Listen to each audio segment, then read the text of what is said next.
Hello guys, welcome back to our YouTube channel. Today we will discuss research problem. What is research problem in research methodology? तो आज की video में हम research problem को अच्छे से एनालाइज करेंगे, उसके कैरेक्टरिस्टिक्स पढ़ेंगे, उसकी टाइप्स पढ़ेंगे और उसका how we can formulate a research problem, यानी कि हम किस तरह रिसर्च प्रॉब्लम को फॉर्मुलेट कर सकते हैं और कैसे हम अपने रिसर्च पेपर के लिए इसको जनरेट कर सकते हैं. So let's start with the definition.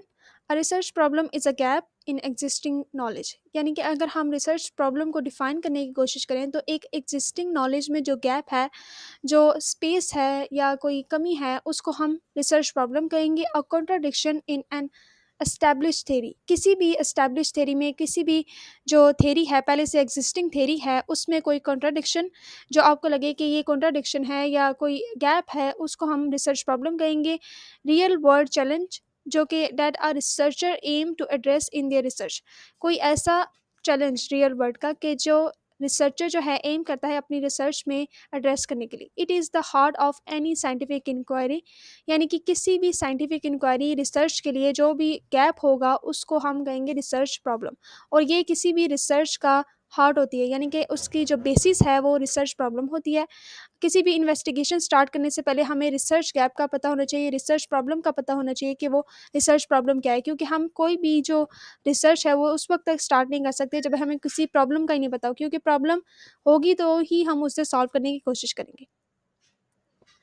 उसके बाद it is the foundation of an any research project guiding the studies objective methodologies and analysis.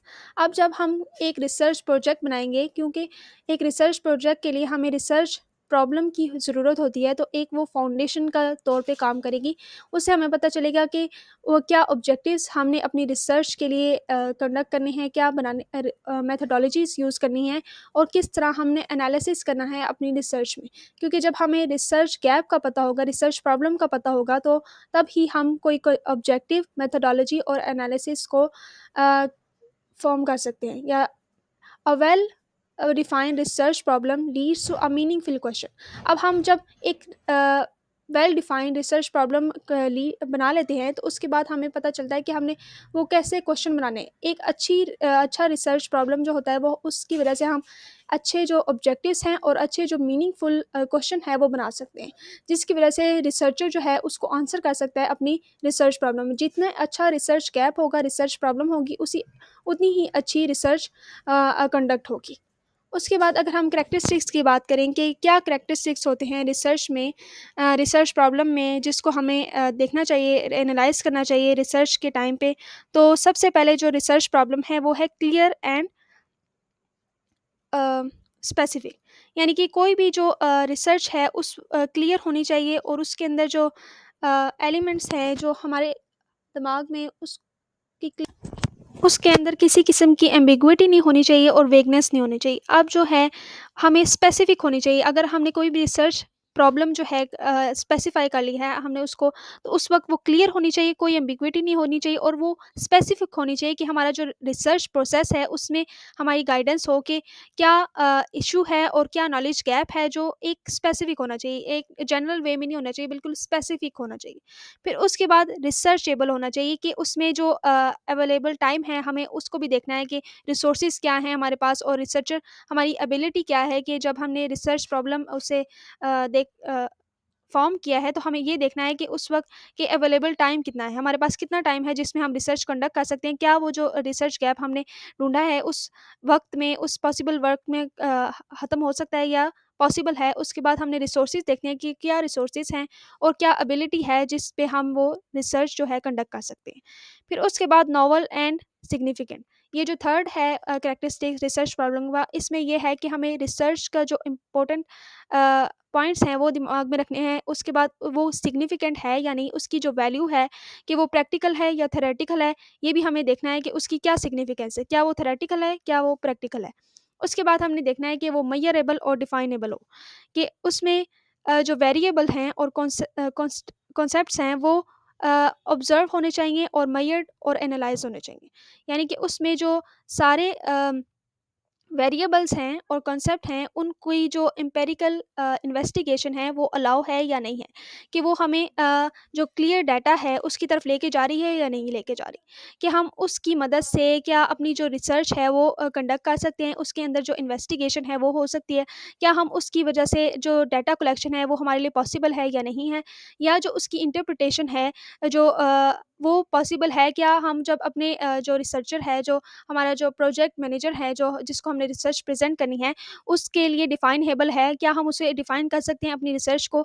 हमें ये भी देखना है कि रिसर्च प्रॉब्लम को उस वक़्त तक हम फ़ाइनलाइज़ नहीं कर सकते जब तक हम उसे डिफ़ाइन नहीं कर सकते। मतलब उसके जब तक वो डिफ़ाइनेबल हो। उसके बाद अलाइन विद एक्जिस्टिंग रिसर्च। ये कोई भी जो एक्जिस्टिंग लिटरेचर में जो थ्योरी है उसके साथ वो अलाइन्ड हो, कि वो पहली सी रिसर्च हो उसमें गैप जो है, उसके जो अंदर प्रॉब्लम है या कॉन्ट्राडिक्शन है उसके साथ अलाइन्ड हो, कि it should be connected to ongoing debates, यानी कि जो अनआंसर्ड क्वेश्चन है या ऑनगोइंग डिबेट्स हैं उसके साथ जो फील्ड में है उसके साथ एग्जिस्टिंग हो। और ये नहीं है कि आप कुछ नया लेकर आ जाएँ, बिल्कुल ही नया, बल्कि जो पुरानी जो थ्योरीज़ हैं या रिसर्च जो पहले से कंडक्ट हुई हैं, उसके अंदर से कोई अनआंसर क्वेश्चन को लेकर आना और ऑनगोइंग डिबेट्स को आपने देखना होता है रिसर्च प्रॉब्लम में। उसके बाद हमने फ़ोकस और मैनेजेबल जो है रिसर्च प्रॉब्लम उसको नैरो डाउन करना होता है और उसके स्कोप को देखना होता है, कि वो फ़ोकस है या मैनेजेबल है, क्या हम उसको वो ब्रॉडर वे में तो नहीं है कि हम उसको जो टाइम है उसमें कर सकते हैं या नहीं, क्या हमारे पास ऐसे रिसोर्सेज़ हैं या नहीं। तो इसको भी कैरेक्टरिस्टिक्स ऑफ रिसर्च प्रॉब्लम में इंक्लूड किया जाता है। उसके बाद अगर हम देखें कि हम किस तरह रिसर्च प्रॉब्लम को फ़ॉर्मूलेट कर सकते हैं, तो इसके कुछ प्रोसेस हैं, स्टेप्स हैं, जिसको अभी हम देखेंगे। सबसे पहले आपने आइडेंटिफ़ाई करना है ब्रॉड प्रॉब्लम एरिया, कि आपने सबसे पहले अपना टॉपिक देखना है, उसके जो अंडर एक्सप्लोर एस्पेक्ट हैं या एरियाज़ हैं ऑफ कंसर्न, कॉन्फ्लिक्ट और कंट्रोवर्सी, यानी कि उस जो आपका आपने कोई टॉपिक सेलेक्ट किया है, उसके बाद आपने उसमें देखना है कि उसके अंडर एक्सप्लोर एस्पेक्ट क्या हैं, कि जो कि एक्सप्लोर नहीं किए गए सबसे पहले। फिर उसके बाद हमने देखना है कि उसका कंसर्न क्या है, एरिया ऑफ कंसर्न्स क्या हैं, कॉन्फ्लिक्ट्स क्या हैं और कंट्रोवर्सी क्या है। फिर आपने जो गैप फाइंड किया है, उसको फिल करने की कोशिश करनी है कि आपका जो रिसर्च प्रोजेक्ट है, क्या वो उस गैप को फिल कर सकता है या नहीं। उसके बाद आपने जो रिसर्च प्रॉब्लम है उसके बारे में कुछ क्वेश्चन देखने हैं होते हैं, कि वो कैसे रिसर्च प्रॉब्लम, पहले आपने उसका कॉन्टेक्स्ट और बैकग्राउंड देखना है, कि उसका कॉन्टेक्स्ट क्या है, कि रिसर्च जो प्रॉब्लम है वो किसको अफेक्ट करेगी, और जो न्यूली डिस्कवर प्रॉब्लम है अ, वो क्या जो आपने प्रॉब्लम आइडेंटिफ़ाई किया है, क्या वो न्यूली रिसर्च प्रॉब्लम है या डिस्कवर प्रॉब्लम है, क्या वेल एस्टेब्लिश वन है? यानी कि जो पहले से वेल एस्टेब्लिश वन है या कि न्यूली डिस्कवर्ड प्रॉब्लम है। उसके बाद आपने देखना है what research has already been done.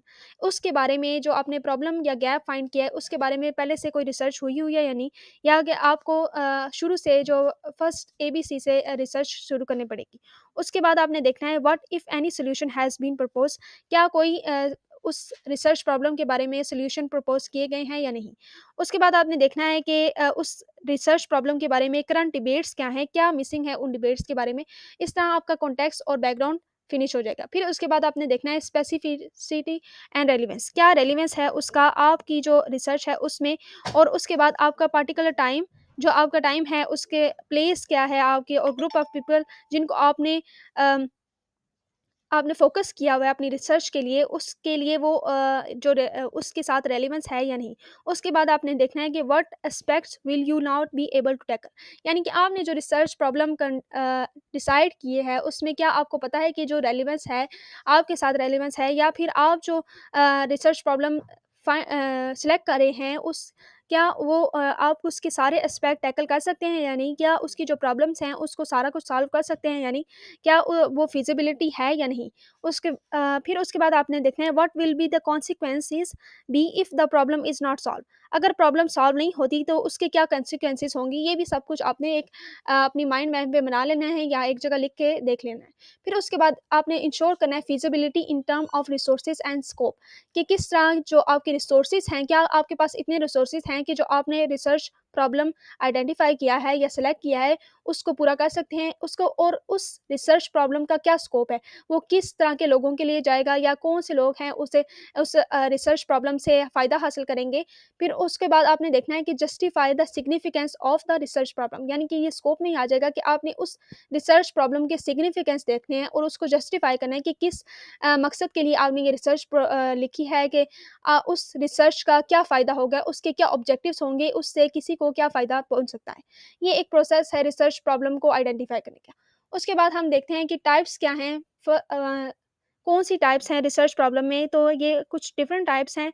First type है थ्योरेटिकल रिसर्च प्रॉब्लम, यानी कि इसमें हम ये देखते हैं कि ये जो है वो नॉलेज और कॉन्सेप्ट और थ्योरीज़ के अंदर के जो गैप्स होते हैं, उसको एनालाइज़ करने की कोशिश करती है और उसको डील करने की कोशिश करते हैं। रिसर्चर जो है वो उन जो गैप्स हैं नॉलेज में, कॉन्सेप्ट में या थ्योरीज़ में, उसको एक्सपेंड करता है, उसको रिवाइज़ करता है और उसको रीडिफाइन करता है एक्जिस्टिंग थ्योरी को, और उनको डेवलप करने की कोशिश करता है। और जो फ्रेमवर्क्स होते हैं उनको डेवलप करने की कोशिश। एग्ज़ाम्पल के तौर पे, how can cognitive dissonance theory be applied to modern digital marketing strategies. अब ये एक तरह से एग्ज़ाम्पल है कि जो पहले से एक्जिस्टिंग थ्योरीज़ हैं उस वो किस तरह इम्प्लीमेंट हो सकती हैं और इस तरह से किस तरह एक्सपेंड हो सकती हैं, ये एक एग्ज़ाम्पल के तौर पे। और इनका की फ़ोकस क्या होता है कि क्लैरिफ़ाई करना, कि पहले की जो अ, थ्योरीज़ हैं उनको क्लैरिफ़ाई करना, रीडिफाइन करना और एडवांस करना उन थ्योरीज़ को, थ्योरेटिकल एस्पेक्ट्स को और थ्योरेटिकल नॉलेज को। उसके बाद हम देखते हैं तो सेकंड रिसर्च प्रॉब्लम क्या है, प्रैक्टिकल और अप्लाइड रिसर्च प्रॉब्लम। उसकी डेफिनेशन में हम देखेंगे तो रियल वर्ल्ड के जो इश्यूज़ हैं और उनको देखना, और ये जो प्रैक्टिकल प्रॉब्लम्स हैं वो इन्वॉल्व करते हैं कि रियल वर्ल्ड के जो इश्यूज़ हैं और वो उनके क्या सोल्यूशन होंगे, और उनमें क्या इंप्रूवमेंट लाई जा सकती है, उस पे फोकस करती है ये रिसर्च और रिसर्च प्रॉब्लम। और ये जो these problems are usually related to professional practices, यानी कि प्रोफेशनल प्रैक्टिसेस, इंडस्ट्री के क्या चैलेंजेस हैं, किसी ऑर्गेनाइजेशन के क्या चैलेंजेस हैं, उसके बाद उसके किसी ऑर्गेनाइजेशन में कौन से प्रॉब्लम्स हो सकते हैं, क्या सोसाइटी में क्या इश्यूज़ हैं और उनको कैसे सॉल्व किया जा सकता है। ये प्रैक्टिकल और अप्लाइड रिसर्च प्रॉब्लम में हम देखते हैं कि कौन से प्रॉब्लम्स हैं जो रियल वर्ल्ड से रिलेटेड है। फॉर एग्जांपल के तौर पे, what are the most effective strategies for reducing plastic waste in urban environments. अब इनका की फ़ोकस क्या होता है इस तरह की रिसर्च प्रॉब्लम का, कि इनका की फ़ोकस होता है कि प्रैक्टिकल इश्यूज़ हैं उनको सॉल्व करना और उनको इम्प्रूव करना, जो प्रोसेसेस हैं जो प्रैक्टिकल इश्यूज़ को डील कर रहे हैं उनको इम्प्रूव करना, और सर्विसेज और प्रोडक्ट्स जो हैं वो जो इनमें हेल्प आउट कर सकती हैं उन पे भी फोकस करना। फिर उसके बाद हम देखते हैं descriptive research problem. Descriptive research problem जो है वो डिस्क्राइब करती है द कैरेक्टरिस्टिक्स और behaviour of specific population, situation और phenomena.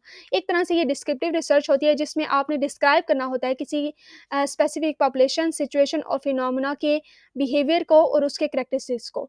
It often involves collecting data on what is happening without necessary determining cause and effect. यहाँ पे हम जो है डिस्क्रिप्टिव रिसर्च प्रॉब्लम में हम कॉज और इफेक्ट को डिस्कस नहीं करते, बल्कि जो चीज़ हैपन हो रही होती है, what is happening and what has happen, यानी कि जो पहले से हैपन हो चुका है या पहले से अकर हो चुका है उसको देखना, और उसके जो क्या हो रहा है उस वक्त उसको देखना, उसको डिस्क्राइब करना। जैसे कि what are the common trades of successful startup in the technology industry. इसको एक एग्जांपल के तौर पे देख सकते हैं। और की फोकस क्या है, documenting and describing what is happening, कि क्या आजकल के जो वक़्त है उसमें क्या हो रहा है और क्या हो चुका था उसको डिस्क्राइब करना, एक तरह से एक डिस्क्रिप्शन है इस रिसर्च प्रॉब्लम में। उसके बाद हम relational and correlational uh, research problem, इसको हम क्या डिफाइन करेंगे कि दो और दो से ज़्यादा वेरिएबल हैं उनके रिलेशनशिप को इस प्रॉब्लम में एक्सप्लोर किया जाता है। रिसर्च प्रॉब्लम में, इस रिसर्च प्रॉब्लम की टाइप्स में, कि कौन से एक वेरिएबल को दूसरे वेरिएबल के साथ कैसे हम रिलेट कर सकते हैं, उनके दरमियान क्या रिलेशन है। जैसे कि एग्जांपल के तौर पे, is there a relationship between employee engagement and job performance, कि जॉब परफॉर्मेंस और एम्प्लॉय की इंगेजमेंट में क्या रिलेशनशिप है, कि एम्प्लॉय का एटीट्यूड कैसे जॉब की परफॉर्मेंस पे असरअंदाज हो सकता है। इस तरह के जो रिलेशनशिप जो है उसको डील करते हुए हम रिलेशनल को रिलेशन रिसर्च प्रॉब्लम जो है वो यूज़ करते हैं। इन जो रिसर्च प्रॉब्लम का फोकस होता है कि हमने एसोसिएशन और को रिलेशन देखनी होती है दो वेरिएबल्स के दरमियान, और उनको इन्वेस्टिगेट करना होता है। उसके बाद अगर हम देखें तो कॉजल रिसर्च प्रॉब्लम होती है। इसमें हमने कॉज और इफेक्ट रिलेशनशिप देखना होता है वेरिएबल्स की तरह दरमियान। को रिलेशनल में हमने सिर्फ जो है रिलेशनशिप देखना होता है, लेकिन कॉजल रिसर्च प्रॉब्लम में हमने कॉज और इफेक्ट का रिलेशनशिप देखना होता है कि कॉज क्या है और इफेक्ट क्या है, इससे क्या आउटकम हो सकती है। कोई भी कॉज है उसकी क्या आउटकम्स हैं, क्या कॉन्सिक्वेंसेज हैं किसी भी के। Does the introduction of remote work policies improve employee productivity, क्या जो रिमोट वर्क पॉलिसीज हैं हेल्प आउट कर सकती हैं, क्या इम्प्रूव करती हैं एम्प्लॉय की प्रोडक्टिविटी की वजह से। तो उसको हम ये एक तरह से कॉज है और एक उसका इफेक्ट है। कॉज है रिमोट वर्क पॉलिसीज और कैसे वो इम्प्रूव करे है एम्प्लॉय की प्रोडक्टिविटी के। तो इस तरह के रिलेशनशिप को स्टडी करते हुए हम कॉजुअल रिसर्च प्रॉब्लम है उसको यूज़ करते हैं। इनका क्या की फोकस होता है कि उन्होंने कॉजुअल लिंक होता है कि कॉज और इफेक्ट का जो लिंक है वेरिएबल्स के दरमियान उसको डिटरमाइन करना होता है, उसको इन्वेस्टिगेट करना होता है और उसी को यूज़ करना होता है। उसके बाद हम देखते हैं कि exploratory research problem. Exploratory research problem में हम किसी भी एरिया को इन्वेस्टिगेट करते हैं जिसके बारे में बहुत कम नॉलेज होता है, जिसके बारे में पहले से जो रिसर्चर ने बहुत कम स्टडी किया होता है। उस तरह के एक्सप्लोर मतलब एक्सप्लोर करना, किसी भी एरिया को एक्सप्लोर करना जिसके बारे में पहले से जो है नॉलेज वो बहुत कम है। रिसर्चर जो है एक टॉपिक को उसके एक्सप्लोर करते हैं, उसके बारे में इनसाइट गेन करते हैं, हाइपोथेसिस बनाते हैं और उसके बारे में जो क्वेश्चन हैं उनको जनरेट करते हैं फ्यूचर रिसर्च के बारे में। तो इस तरह के जो रिसर्च प्रॉब्लम होती हैं उसमें जो की फोकस होता है न्यू एरियाज जो हैं उनको एक्सप्लोर किया जाता है। फिनोमेना जो होते हैं जो जिस पे लेटर वर्क किया जाता है उसको भी एक्सप्लोर करते हैं।